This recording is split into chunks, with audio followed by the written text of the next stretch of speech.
Hola, yo soy Ángeles Garrido. Y yo soy Alitzel Solano. Somos estudiantes de Ciencia Política de tercer semestre de la UAP y hoy vamos a explicar qué es teoría normativa.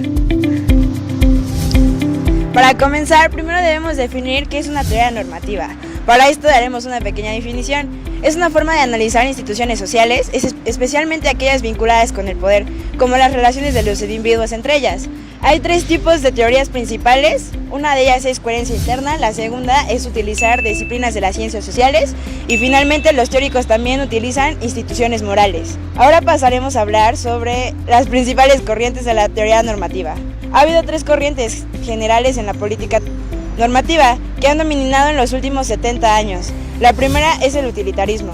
Primero vamos a definirlas para que quede claro. El utilitarismo es una filosofía moral y política vinculado con Jeremy Bentham, reformador social del siglo XIX. Jeremy Bentham quiso desarrollar un método para medir el placer, materia prima de felicidad. De este modo, como la felicidad es un aspecto compartido y no privado, la sociedad se beneficiará a partir de una fórmula donde destacará lo que se necesita y qué hacer para conseguir la felicidad.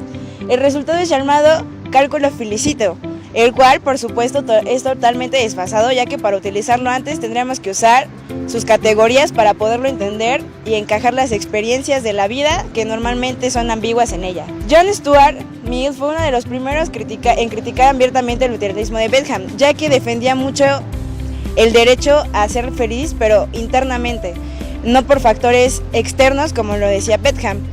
La segunda es el libertarismo deontológico. Los deontologistas tienen una idea plural a los fines humanos, no son relativistas, o sea que el comportamiento humano debe de tener ciertas condiciones que han de convertirse en sus derechos.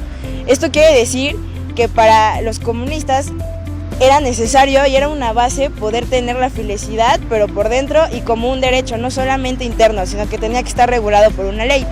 Los comunitaristas por parte de una crítica del aspecto liberal del yo individual.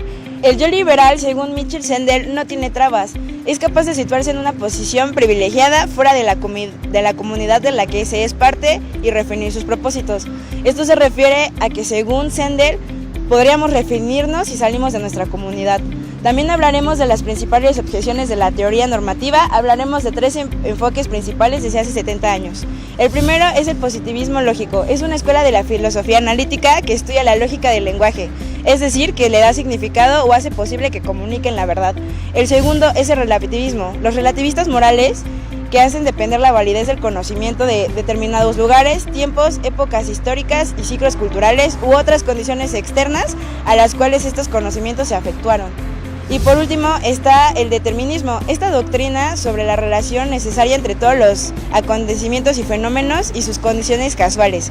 Por ejemplo, la anarquía. Aquí vamos a dar un ejemplo de la monarquía y anarquía. El principal es la anarquía, ya que su condicionamiento casual forma parte de la producción capitalista que produce una fatal crisis económica. El desarrollo de la lucha de clases lleva inevitablemente a la revolución social.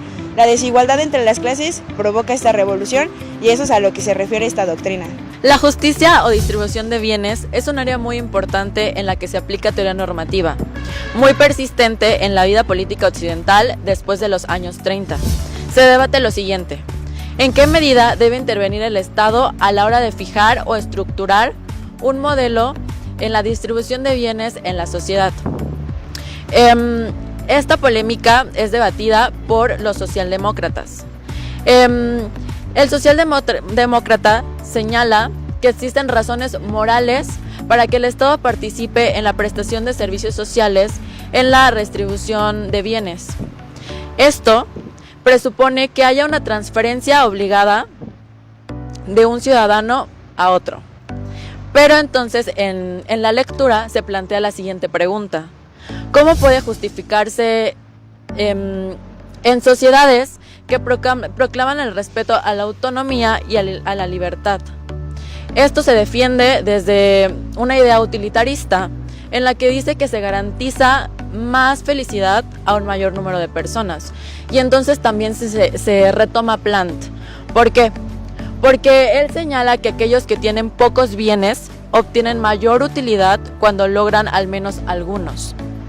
Y también existe una objeción deontológica dentro de esto, que dice que se subordinan los derechos individuales a un único concepto de bienestar. Entonces, ya planteado esto, ¿de qué estrategias disponen los liberales socialdemócratas deontológicos? Bueno, pues existe una primera, que es una que hizo muy famosa John Rawls, es la de la posición general. Él dice que nos planteemos a un nuevo estado en el que los gobernantes tengan que partir desde el velo de la ignorancia para poder elegir los principios de igualdad y de libertad. Entonces, él dice que desde aquí se pueden plantear dos principios ellos. Uno sería el de igualdad de libertades y dos sería que solo sean permitidas aquellas desigualdades que beneficien a los desfavorecidos. Como segunda estrategia tenemos un principio de Ronald Dworkin, que es la existencia de una preocupación y un respeto de igual manera para todos los ciudadanos.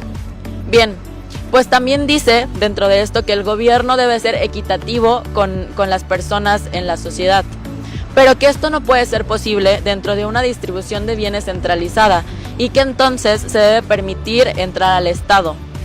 Aunque, sin embargo, más bien, las preferencias no son una única diferencia. También existen otras, como cuestiones como grado de riqueza, como necesidades concretas, y que todo esto se traduciría en un mercado libre como desigualdades que los liberales pues no podrían defender. Y como tercera propuesta tenemos una que es comunitarista. Michael Walzer plantea que los criterios distributivos no varían solo de acuerdo a las culturas y comunidades, sino también a las esferas de la justicia, como el bienestar, la seguridad, el dinero, entre otras cosas.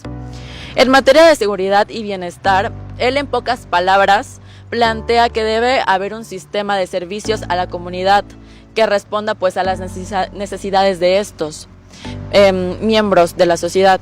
Pero no se puede tener un principio individual universal, ya que cada quien pues tiene necesidades diferentes.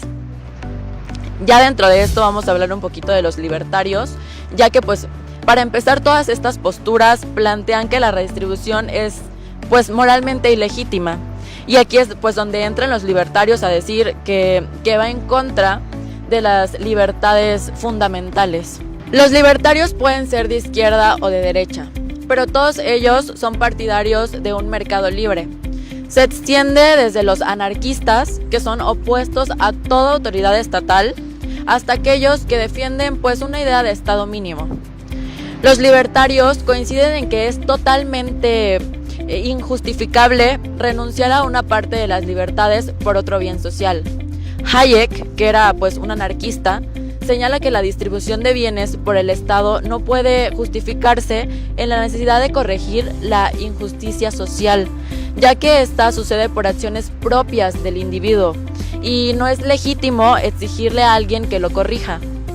Nozick, que en cambio no era anarquista, más bien él estaba a favor de un Estado mínimo, pero que solamente se limite a mantener la ley y el orden, no más.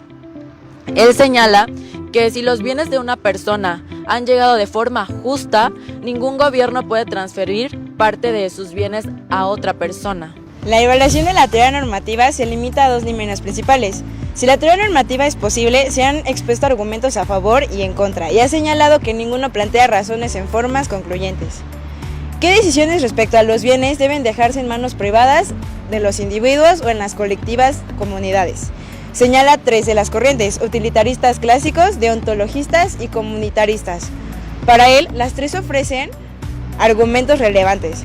En cuestión de los utilitaristas, le parece relevante en su pensar el hecho de que el valor moral en la conducta humana puede establecerse sin hacer referencia a los beneficios o daños que puede causar. Y es curioso que incluso pues un curtido deontologista pueda pensar así. Hablando ya de los deontologistas, se pregunta qué clase de consecuencias son aceptables si una política beneficia a muchos, pero perjudica a unos pocos. Recalca que para los deontologistas no está bien tratar a un individuo como un medio para conseguir un fin. La medición del daño o beneficio de políticas públicas no se ajustará automáticamente a esta convicción. Señala que el problema principal es el comunitarismo, es que se opone a los derechos individuales para combatir la moralidad en la sociedad. Sin embargo, es el único que nos recuerda que áreas importantes en la toma de decisiones no son de carácter público y en que en esta misma las decisiones colectivas y democráticas determinan muchas de las cosas que tenemos derecho a hacer. Y bueno, mi nombre es Alitzel Solano. El mío es Ángeles Garrido y esperemos que les haya gustado esta pequeña exposición. Cualquier duda o comentario pueden dejarlo acá abajo. Les pedimos que le den like, que lo compartan con sus amigos y que lo pongan en favoritos. Nos vemos hasta la próxima.